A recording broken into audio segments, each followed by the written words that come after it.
ഷാമെ, തിരുവനന്തപുരത്ത് ആമയിഴഞ്ചാൻ തോട്, ആ തോടിനെ കുറിച്ച് എനിക്ക് നമ്മുടെ പ്രേക്ഷകർക്ക്, തിരുവനന്തപുരം ജില്ലയിലുള്ള ആളുകൾക്കറിയാം, മറ്റ് ജില്ലകളിലുള്ള പ്രേക്ഷകർക്ക് അതിനെക്കുറിച്ച് വലിയ ധാരണ ഉണ്ടാകത്തില്ല. അത് നമുക്ക് വർത്തമാനത്തിനിടയിൽ അത് പറയാം. പക്ഷേ ഇന്ന് ഈ ആമയിഴഞ്ചാൻ തോടിൽ അത് വൃത്തിയാക്കാൻ ഇറങ്ങിയ ഒരു തൊഴിലാളി ആ തോട്ടിൽ പെട്ടു.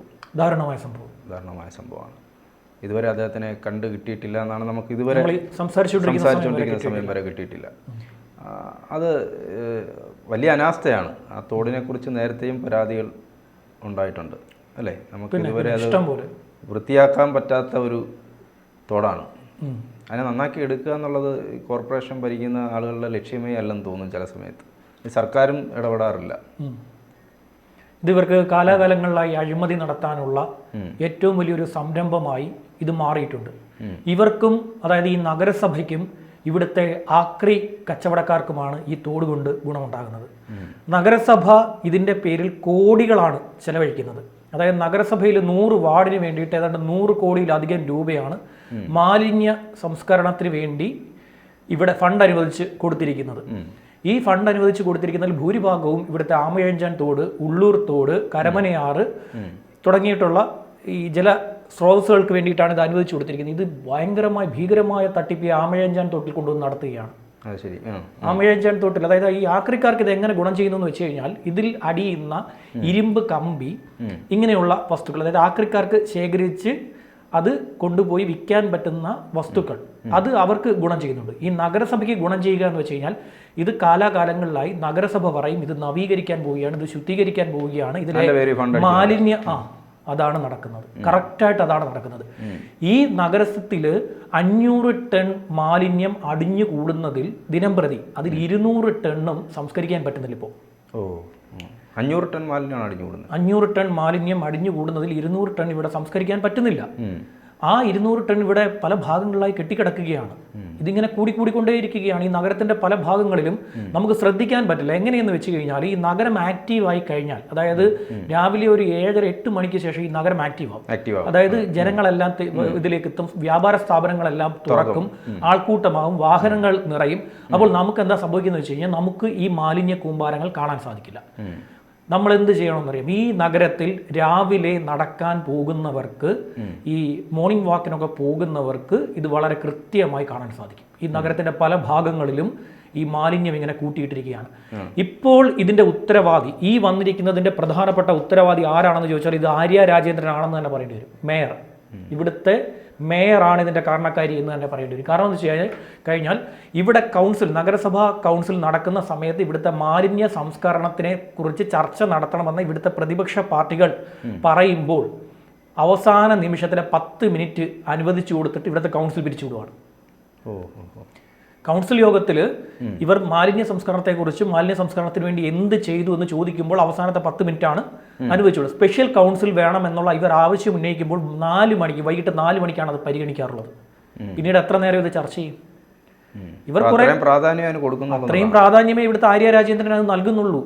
ആര്യ രാജേന്ദ്രൻ ഈ സ്ത്രീ ഇവിടെ ഇരുന്ന് എന്താണ് ഈ കാണിക്കുന്നത്? ഇവിടുത്തെ ഈ പറയുന്ന ആമയിഴഞ്ചാൻ തോടിന്റെ വീതി എന്ന് പറയുന്ന 5 മീറ്ററാണ്. ഇപ്പോൾ അവർ പറയുന്നു ഇതിന്റെ ഉത്തരവാദിത്വം മുഴുവൻ റെയിൽവേക്കാണ്. റെയിൽവേ അവിടെ കൊണ്ടുവന്ന് തട്ടുകയാണോ? ഇതിൽ 250 മീറ്റർ വരുന്ന സ്ഥലം മാത്രമേ റെയിൽവേക്ക് സ്വന്തമായിട്ടുള്ളൂ. ഈ ആമയിഴഞ്ചാൻ തോടിന്റെ ഈ ആമയിഴഞ്ചാൻ തോടിന്റെ 250 മീറ്ററിൽ റെയിൽവേ ആണോ ഇത് കൊണ്ടുപോയി തട്ടുന്നത്? അല്ലല്ലോ. ഇത് വാട്ടർ അതോറിറ്റിയുടെ ഒബ്സർവേറ്റർ മുതൽ കണ്ണമ്മൂല വഴി ആക്കുളം കായൽ വരെ 12 കിലോമീറ്ററാണ് ഇതിന്റെ നീളം.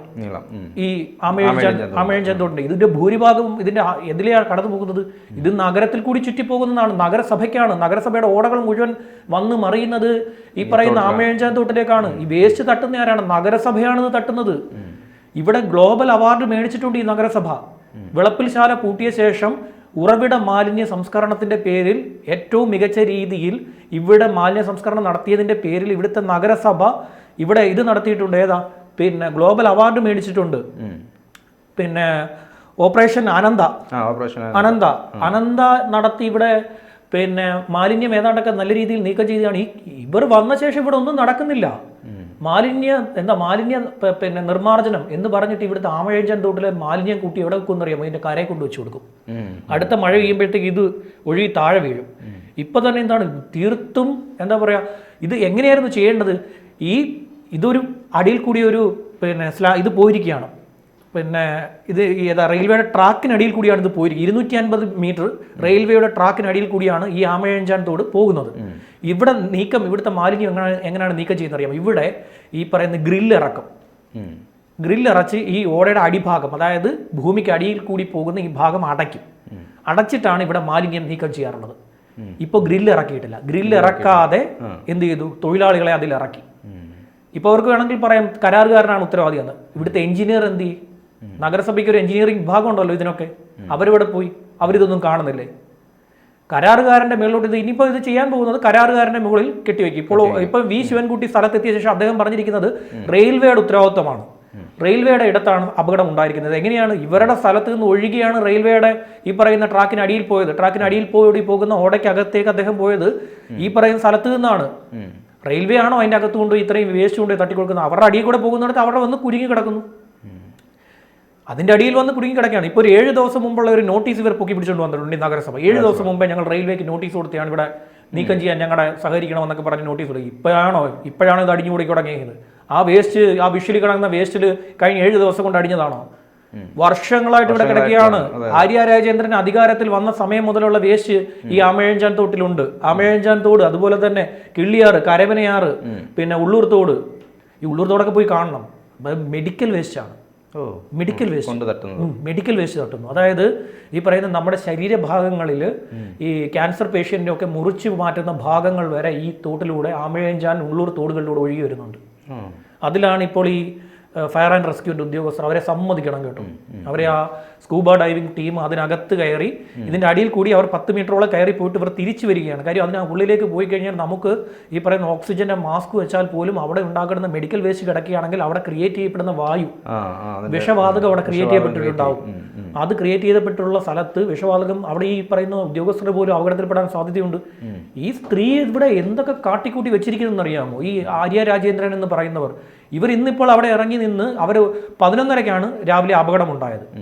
മാരായമുട്ടം സ്വദേശിയായിട്ടുള്ള ജോയി, ഈ കരാറുകാരനായിട്ടുള്ള കുമാർ എന്നാണ് അദ്ദേഹത്തിന്റെ പേരെന്നാണ് ഞാൻ മനസ്സിലാക്കുന്നത്. അതുപോലെ തന്നെ 2 പശ്ചിമ ബംഗാൾ സ്വദേശികൾ. ഇവർ ഇത്രയും പേരാണ് അവിടെ ഉണ്ടായിരുന്നത്. ഈ 3 പേരാണ് കാരയിൽ ഇറങ്ങി, ഒരാൾ പുറത്തു നിന്നു.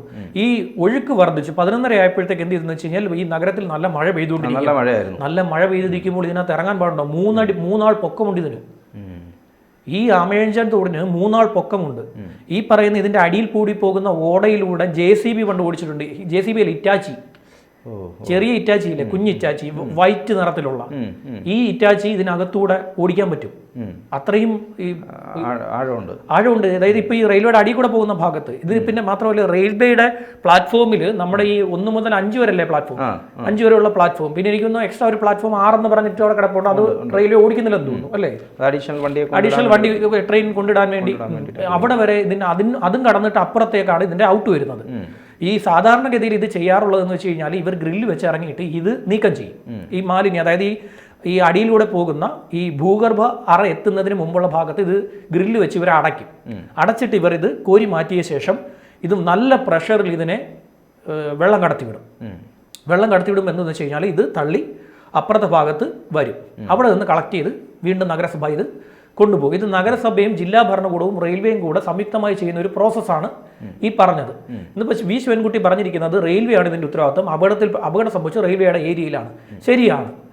പക്ഷേ റെയിൽവേ ആണ് അവിടെ കൊണ്ടുപോയി ഇതെല്ലാം തള്ളിക്കൊടുക്കുന്നത്. റെയിൽവേ എത്രത്തോളം മാലിന്യം അവിടെ തള്ളുന്നുണ്ട്? എനിക്ക് തോന്നുന്നു റെയിൽവേയുടെ, ഞാൻ അവിടെ നിന്ന് തമ്പാനൂർ വെച്ച് കാണാറുണ്ട്, റെയിൽവേയുടെ ജീവനക്കാർ അവരുടെ പ്ലാറ്റ്ഫോമിൽ വീഴുന്ന എല്ലാ മാലിന്യവും അവർ നീക്കം ചെയ്യുന്നുണ്ട്. അപ്പോൾ നീക്കം ചെയ്യുന്നുണ്ട്.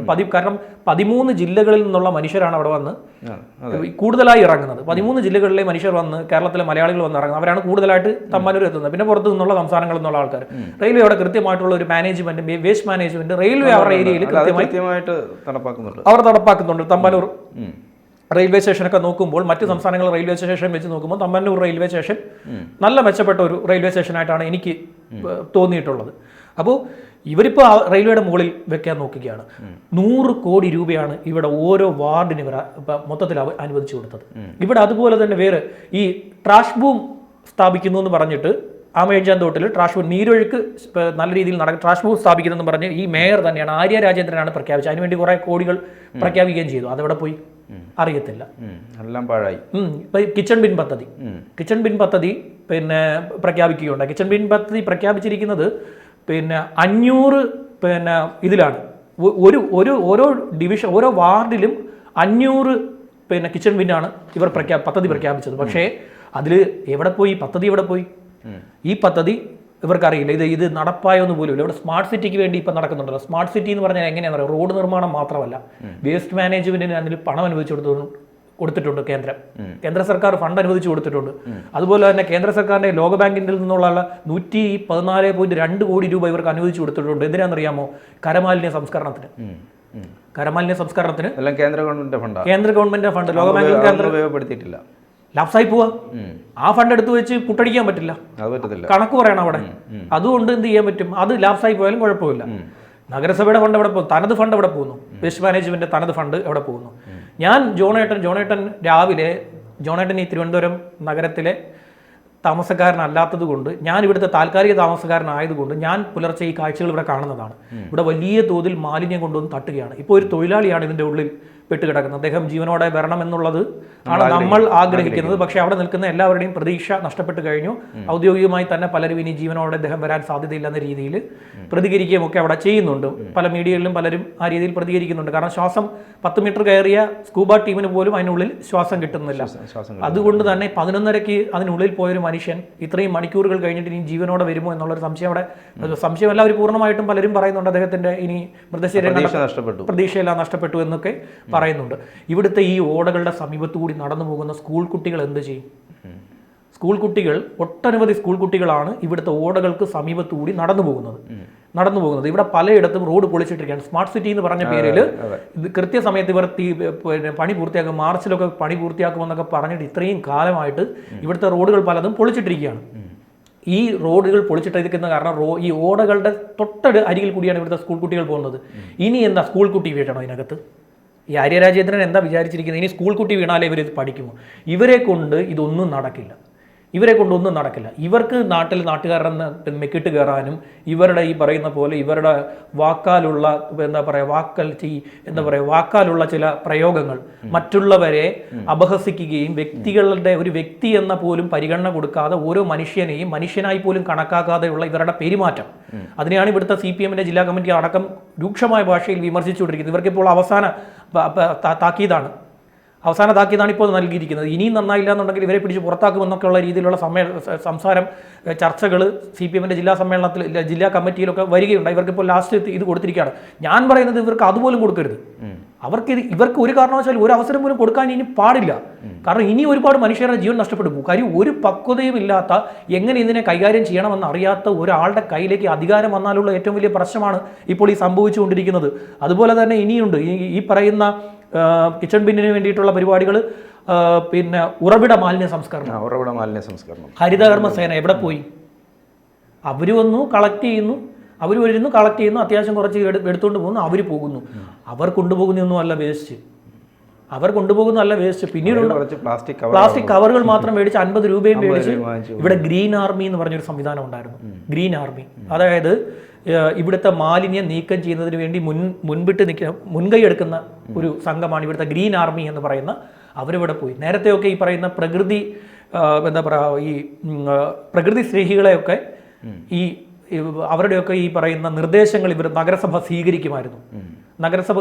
ഈ പ്രകൃതി സ്നേഹികൾ, അതുപോലെ തന്നെ ഈ നഗരത്തെ നന്നായിട്ട് അറിയാവുന്നവർ, അവരുടെയൊക്കെ നിർദ്ദേശങ്ങൾ സ്വീകരിച്ച ശേഷം മാത്രമായിരുന്നു ഇവിടെ ഒരു പദ്ധതി നടപ്പാക്കുന്നത്. വിദഗ്ധരുടെ അവരുടെ നിർദ്ദേശങ്ങൾ സ്വീകരിക്കുമായിരുന്നു. ഈ സ്ത്രീ വന്ന ശേഷം അതില്ല. അവരെ ആരെയും അടുപ്പിക്കുന്നില്ല. ഇവരെന്താ പറയുക, ഒരു ഏകാംഗ നാടകമാണ്, ഒരു ഒറ്റയാൾ നാടകം ഇവർ കളിച്ചുകൊണ്ടേ ഇരിക്കുകയാണ്. ഒറ്റയാൾ നാടകം ഇങ്ങനെ ഏകാംഗ നാടകത്തിലെ നായികയായിട്ട് ഇവർക്ക് തോന്നിയ പോലെ കാട്ടിക്കൂട്ടുകയാണ്. ഇപ്പോൾ ഇതിന്റെ ഘടന ഇവർക്കറിയില്ല. ഏതാ? ഈ റെയിൽവേ ട്രാക്കിന് അടിയിൽ കൂടി പോകുന്ന ഓടയുടെ ഘടന എന്താണെന്ന് ഇവിടുത്തെ നഗരസഭയ്ക്ക് അറിയില്ല. അതെന്തുകൊണ്ടാണ് അറിയാത്തത്? ഇവിടെ നിന്ന് റിട്ടയർഡായി പോയിട്ടുള്ളവരുടെ സേവനം സ്വീകരിക്കുന്നില്ല. റിട്ടയർഡായി പോയിട്ടുള്ള എഞ്ചിനീയേഴ്സിനെ നിന്ന് നിർദ്ദേശം സ്വീകരിക്കുന്നില്ല.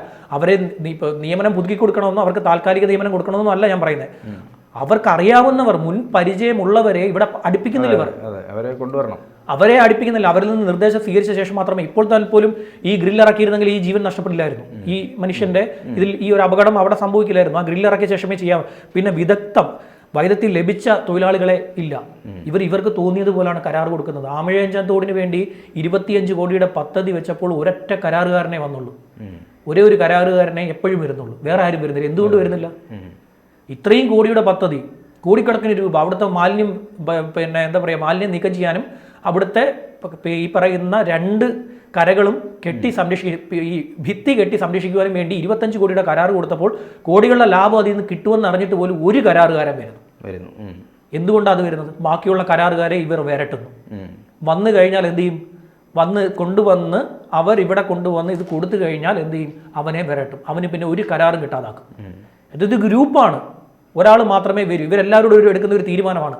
ഇവിടുത്തെ കോൺട്രാക്ടേഴ്സ് എല്ലാം കൂടെ ഒറ്റയടിക്ക് തീരുമാനം എടുക്കുക, ഇന്ന കരാർ നിനക്ക്, അല്ലെങ്കിൽ ഇന്ന കരാർ ഇയാൾക്ക്. എന്തായാലും ഉത്തരവാദി തീർച്ചയായിട്ടും കോർപ്പറേഷനാണ്, കോർപ്പറേഷന്റെ മേയറാണ്.